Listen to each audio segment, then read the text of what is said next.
Hello guys, welcome back to solution Mitra. So आज का हमारा क्वेश्चन है solve mod of x minus three to the power 3x² minus 10x plus 3 equal to 1। हमें क्या करना है, इसको सॉल्व करना है। सॉल्व करने का मतलब है कि हमें क्या करना है, x की वैल्यू फाइंड करनी है। x की वैल्यू कैसे पता चलेगी, यहाँ पे इंडसिस लॉ जानते हो आपकी, किसी की भी पावर जीरो क्या होती है, वन होती है। ए टू द पावर जीरो की वैल्यू कितनी होती है, वन होती है। यानी कि मैं किसी की भी पावर अगर जीरो हो जाए तो उसकी वैल्यू कितनी होती है, वन होती है। अब यहाँ पे देखो, ये हमारे पास कुछ इसी प्रकार से है, ये ए की वैल्यू ए हम इसको मान सकते हैं मॉड एक्स माइनस थ्री। तो इसकी पावर करने पे मुझे वन मिल रहा है, इसका मतलब है कि इसकी पावर क्या होनी चाहिए, जीरो होनी चाहिए। यानी मैं यहाँ से इस लॉजिक से मैं क्या कह सकता हूँ कि जो ये 3x² माइनस 10x प्लस 3 है, ये जीरो के बराबर होना चाहिए, क्योंकि ये इसकी पावर है। ये जीरो होगी तभी हमें इसकी वैल्यू कितनी मिलेगी, वन मिलेगी। अब यहाँ से 3x² minus 10x plus 3 equal to zero मिला हमें।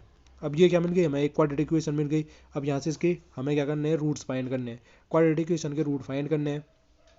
तो मैं इसको कैसे लिख सकता हूँ, 3x², इस माइनस के 10x को मैं लिख सकता हूँ माइनस का 9x minus x plus 3 equal to zero. ये हम कैसे करते हैं, ये भी मैं बता देता हूँ। जैसे हमारे पास ये द्विघात समीकरण रहती, इसको फैक्टराइजेशन मेथड करते हैं, गुणनखंड विधि। तो हम क्या करते हैं कि पहले जो ये कांस्टेंट टर्म है सबसे पीछे, जो स्टैंडर्ड फॉर्म क्या होती है, ax² plus bx plus c equal to zero, ये हमारी क्या होती है, क्वाड्रेटिक इक्वेशन की स्टैंडर्ड फॉर्म होती है। तो हम यहाँ पे क्या करते हैं, जो कांस्टेंट टर्म है इसका मल्टीप्लाई करेंगे किसके साथ, जो हमारा x² का कोफिशिएंट है उसके साथ। तो ये जैसे c इंटू ए करना पड़ेगा, ए सी करना पड़ेगा। अब इस ए सी के हमें क्या करने हैं, ऐसे फैक्टर करने हैं जिनका हमारा सम या डिफरेंस क्या आ जाए, इस b के बराबर आ जाए। जैसे यहाँ पे मैंने इसका मल्टीप्लाई किया कांस्टेंट टर्म 3 का इसके कोफिशिएंट के साथ, तो 3 दिया कितना हो गया मेरे पे, 9 मिल गया। कितना मिल गया, 9 मिल गया। अब मुझे 9 के ऐसे गुणनखंड देखने थे जिनका सम या डिफरेंस करने पे मुझे 10 मिल जाए। अब मैंने यहाँ पे देखा 9 का एक गुणनखंड, 9 एकम 9, इसको ऐसे भी लिख सकता हूँ मैं, 9 को कैसे लिख सकता हूँ, हाँ इसके फैक्टर करने हैं। तो 9 के फैक्टर के 9 गुणा गया, एक लिख सकता हूँ मैं, 9 एकम 9 मिलेगा मुझे। अब ये 9 और 1 को मुझे पता है कि मैं माइनस का 9 और माइनस का 1 करूँगा तो मुझे कितना मिलेगा, माइनस का 10 मिल जाएगा। तो मैंने वही लॉजिक अप्लाई किया और यहाँ पे मैंने इस माइनस के 10x को क्या लिख दिया, माइनस का 9x और माइनस एक्स लिख दिया। अब यहाँ से देखो, इन आगे के दो टर्म्स में से मैं 3x कॉमन ले सकता हूँ। तो यहाँ पे अगर आपको ये समझ में नहीं आ रहा, ये थोड़ा कॉम्प्लिकेटेड लग रहा है, तो आप सीधे सीधे सिर्फ दराचारा फॉर्मूला लगा ली। यहाँ पे हमें उसका सिर्फ दराचारा फॉर्मूले के हिसाब से जो वेरिएबल एक्स है उसकी वैल्यू कैसे निकालते हैं, माइनस का b plus minus root of b² minus 4ac divide by 2a, ऐसे करके निकालते हैं। तो आप या तो ये लगाइए। अब यहाँ पे मैंने 3x कॉमन लिया, फिलहाल इनको देखिए, 3x कॉमन लिया दोनों टर्म में से, तो इसमें क्या बचा, 3x कॉमन आ गया, तो यहाँ पे बचा x माइनस यहाँ पे क्या बचेगा, 3 बचेगा।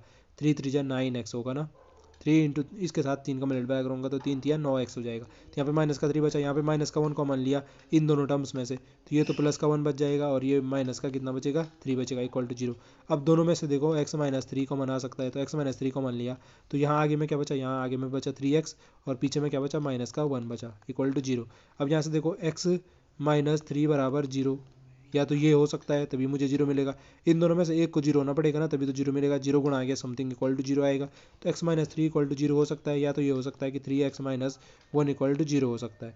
अब यहाँ से देखो x बराबर क्या हो जाएगा, ये 3 इस तरफ जाएगा तो x बराबर 3 हो जाएगा। और अगर मैं इधर से देखूँगा x बराबर क्या हो जाएगा, ये 1 इधर गया है और ये 3 इसके अपॉन में आएगा, तो 1/3। तो x की दो वैल्यू मिली मुझे, या तो x क्या हो सकता है, 3 हो सकता है, या हमारा क्या हो सकता है, 1/3 हो सकता है। ये आपको यहाँ से आपको आसानी से दिख रहा होगा। अब मैंने ये थोड़ा रफ कर दिया, मैंने क्यों किया मैं बताऊँगा। यहाँ पे देखो हमें x की दो वैल्यू मिली। अब यहाँ पे देखो मुझे क्या कह रखा है कि मुझे ये, यहाँ पे आप वैल्यू पुट करके देखो, यहाँ पे आप क्या करोगे कि इसकी वैल्यू पुट करके देखो। अगर मैं x बराबर 1/3 पुट करता हूँ, x बराबर 1/3 पुट करता हूँ, 1/3 माइनस 3 करने पे मुझे मॉड के अंदर मिलेगा ना ये कुछ इस प्रकार से, तो ये मुझे कुछ ना कुछ मिलने वाला है। ये मुझे कुछ भी मिलेगा, माइनस का ही मिला, माइनस का कुछ ना कुछ मिल रहा होगा, समथिंग कुछ ना कुछ मिल रहा होगा माइनस का। तो मॉड के अंदर रहता है, मॉड का मतलब क्या है, ये एब्सोल्यूट वैल्यू बताता है। अगर मैं माइनस का भी होगा, अगर रूट के मॉड के अंदर माइनस का 4 भी आता है, तो ये हमें बाहर देके एब्सोल्यूट वैल्यू देगा, यानी कि प्लस का 4 ही मिलता है। तो ये हमारा 1/3 जो वाली कंडीशन है, ये हमारा x की वैल्यू हो सकती है। लेकिन जब मैं x बराबर 3 रखूँगा, यहाँ पे इस वाले में x बराबर 3 रखूँगा, ये क्या हो जाएगा, 3 माइनस 3, तो ये क्या हो जाएगा, मॉड जीरो हो जाएगा। तो जीरो की एब्सोल्यूट वैल्यू भी जीरो होती है। और जीरो की पावर अगर मैं अभी हमने कंडीशन यही देखी थी ना कि ये जीरो के बराबर होना चाहिए तभी तो हमें वन मिल रहा है। तो ये तो कुछ इस प्रकार की फॉर्म आ गई, zero to the power zero. ये तो इनडिटर्मिनेट फॉर्म है, यानी कि ये zero to the power zero, इसकी हम वैल्यू नहीं जानते, इनडिटर्मिनेट फॉर्म है।